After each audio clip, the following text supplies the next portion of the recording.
Level 1, the apprentice lineman. At 22 years of age, you enroll in a 4-year training program with the local power company. With a father in construction and an uncle in the mines, you are the first in your family to secure a job that offers health benefits and a retirement plan. Your first day begins at 5:30 a.m., well before sunrise. The facility carries the scent of diesel fuel and damp gravel. The supervisor gives you a brand new hard hat and leather gloves with the tags still on them.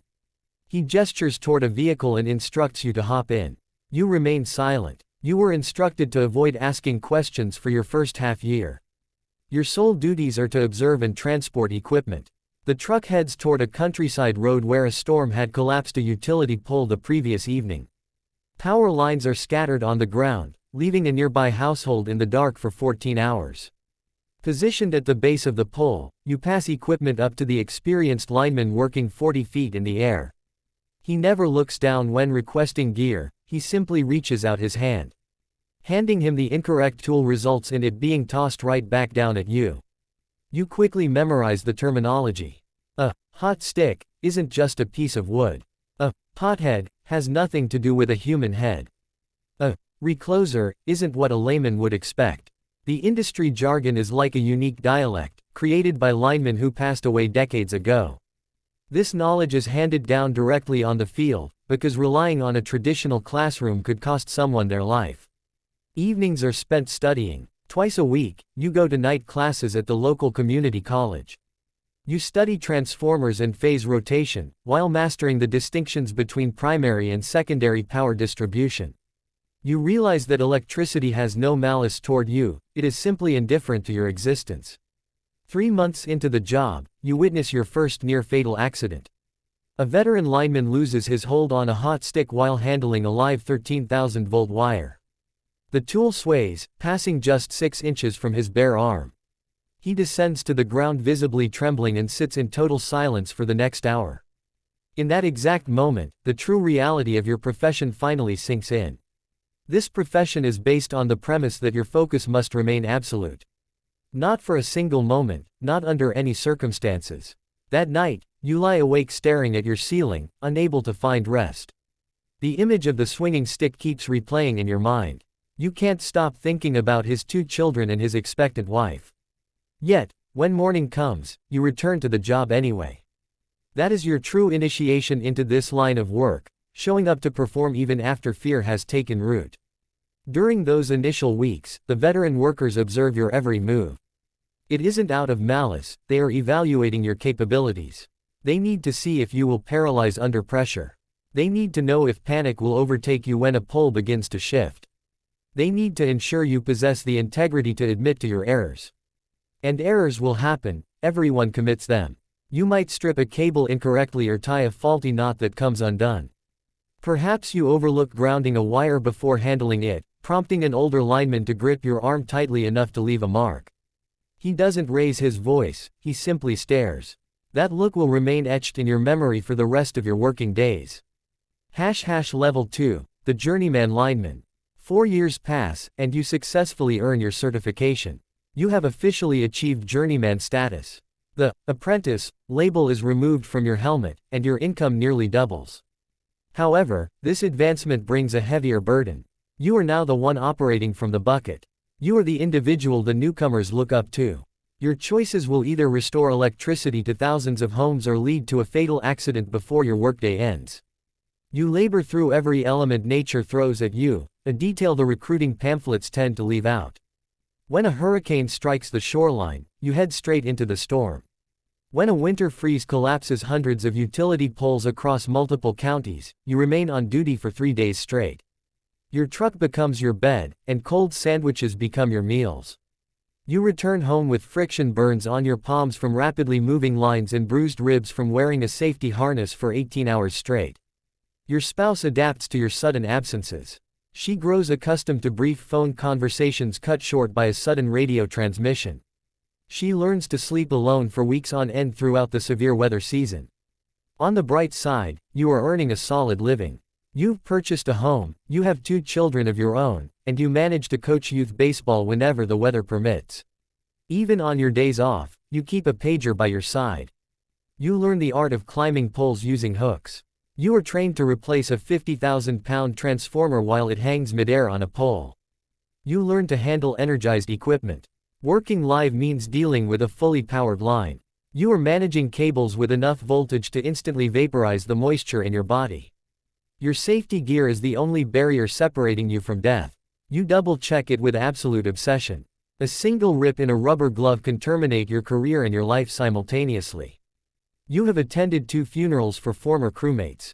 One lost his footing, the other was electrocuted. Both left families behind. Both left behind children who will grow up without a father. They cross your mind every time you buckle your harness. Then you clear your head. The task must be finished. Now, you are guiding an apprentice of your own. He is only 23 years old. He brings back memories of how you used to be. Frightened yet eager, attempting to conceal both emotions. You pass down the advice your senior journeyman gave you. The power lines don't care about your confidence. Show them respect, or they will force you to learn it the hard way. Part 2, the substation technician. Level 3, the substation technician. You passed the examination. You moved away from the line crew to join the substation division. The nature of the work has changed. The earnings are comparable. The danger is arguably greater because you are dealing with much higher voltages. A standard distribution line carries 13,000 volts. Meanwhile, a substation manages 230,000 volts or even more. At that level of power, electricity can arc through the air to strike you from feet away. You never lay a hand on anything without knowing exactly what you are doing. A substation is an enclosure packed with transformers, switches, circuit breakers, and control gear. It reduces high transmission voltage down to distribution voltage. Every small town has one. Every major city contains dozens of them. They are the unremarkable brick structures behind chain-link fences that passers-by ignore. Inside those walls sits the machinery that keeps civilization running.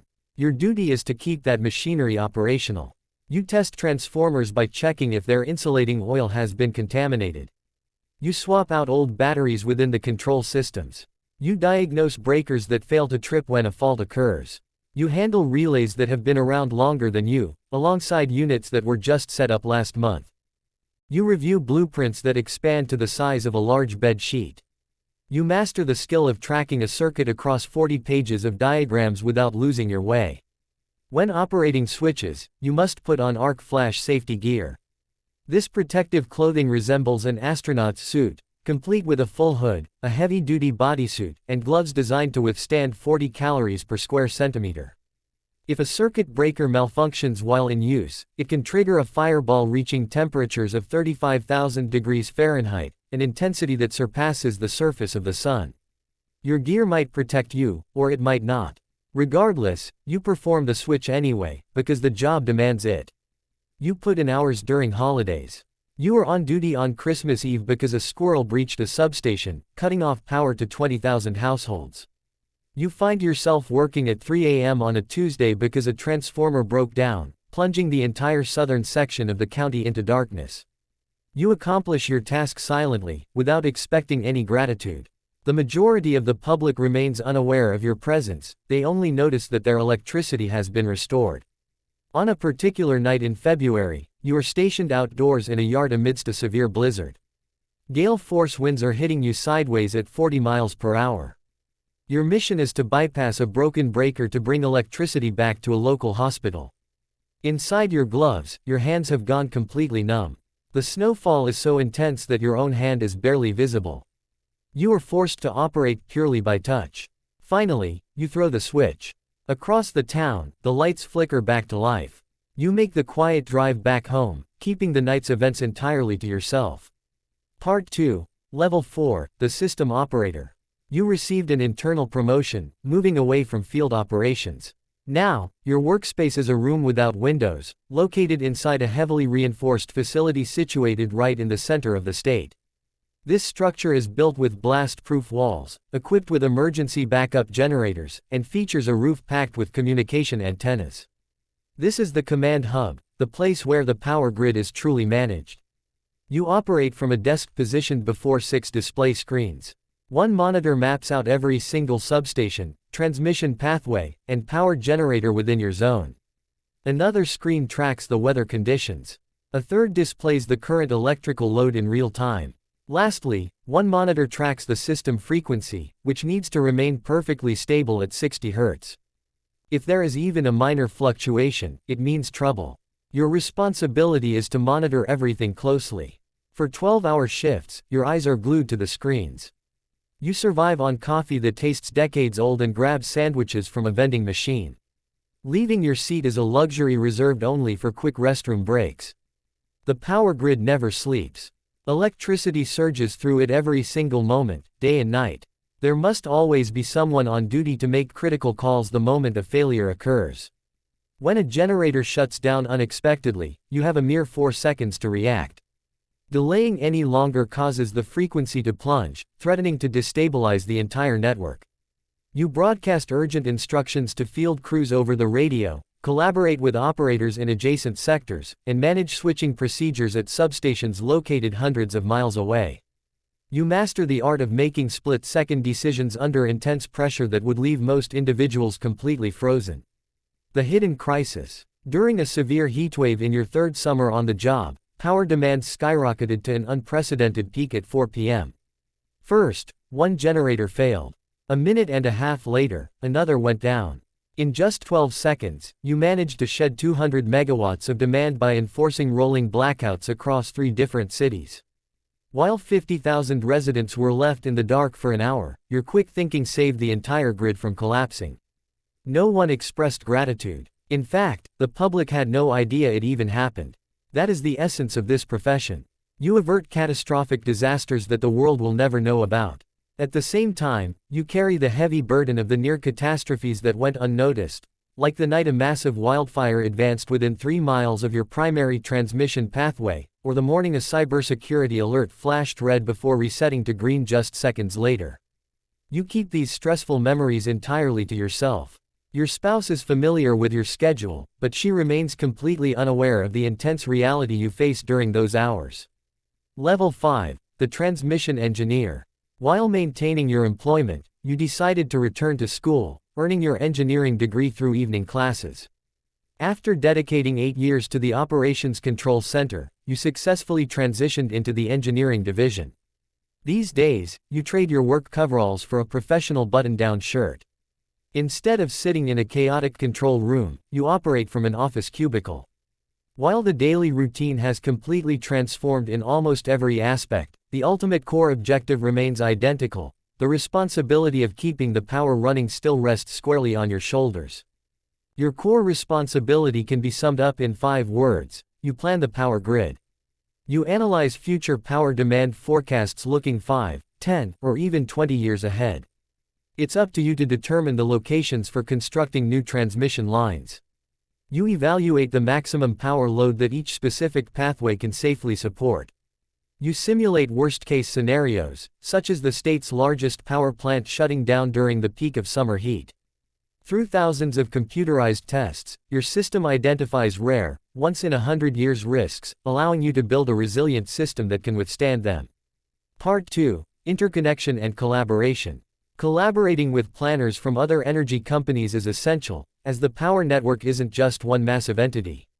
Instead, it is a complex web of linked networks that have to operate in harmony.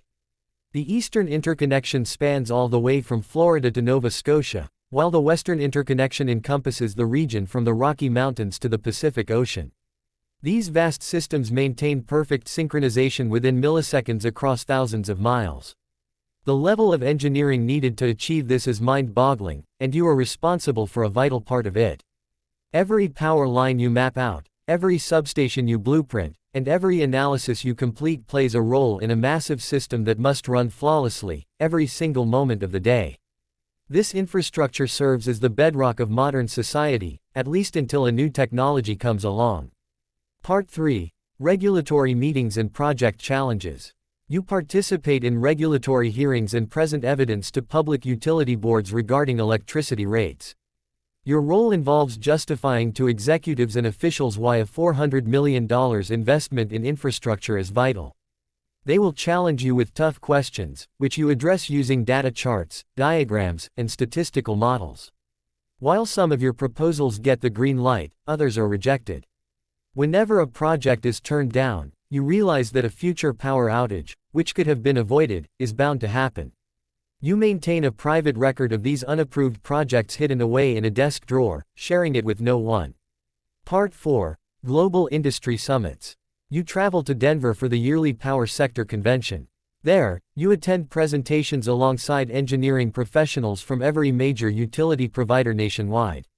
It becomes clear that everyone is grappling with identical challenges, and so far, no one has found the answers. Level 6. The Plant Manager. You have been reassigned to a power generation facility, a 1,200 megawatt, coal-fueled plant situated along a river in the heart of the state. It features 4 colossal cooling towers, an 800-foot-tall chimney stack, and a dedicated rail yard that processes 120 coal cars daily. On its own, this facility supplies electricity to 1 million households, and every single square inch of it falls under your supervision. Managing the team. A workforce of 300 employees answers directly to you, including operators and mechanics, electricians and instrument technicians, control room operators, environmental compliance officers, safety coordinators. You are familiar with almost all of them on a first-name basis. You know who has children, who is currently recuperating from a medical operation, and who is set to retire in half a year.